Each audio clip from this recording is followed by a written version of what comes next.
Europe বহির্ভূত 19টি দেশের নাগরিকদের সব ধরনের অভিবাসন আবেদন সাময়িকভাবে স্থগিত করেছেন যুক্তরাষ্ট্রের প্রেসিডেন্ট ডোনাল্ড ট্রাম্পের প্রশাসন। এই সিদ্ধান্তের পেছনে যুক্তরাষ্ট্রের জাতীয় নিরাপত্তা ও জননিরাপত্তা সম্পর্কিত উদ্বেগকে কারণ হিসেবে জানিয়েছেন মার্কিন প্রশাসন। বুধবার প্রকাশিত একটি প্রতিবেদনে সিবিসি নিউজ জানিয়েছে যে 19টি দেশের উপর সিদ্ধান্তটি কার্যকর হয়েছে তাদের অনেকেরই ইতিমধ্যে আংশিক ভ্রমণ নিষেধাজ্ঞার আওতায় ছিল। এবার সেই নিষেধাজ্ঞাকে আরও সম্প্রসারণ করে অভিবাসন আবেদন পুরোপুরি স্থগিত করা হলো, যা ট্রাম্পের নির্বাচনী প্রতিশ্রুতিরও বড় অংশ।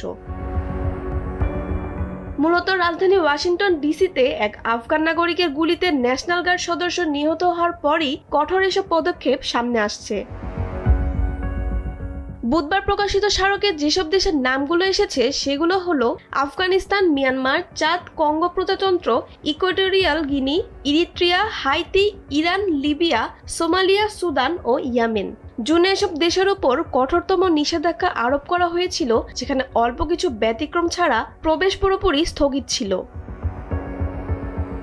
অন্যদিকে আংশিক নিষেধাজ্ঞার আওতায় থাকা দেশগুলো হলো Burundi, Cuba, Laos, Sierra Leone, Togo, Turkmenistan ও ভেনেজুয়েলা।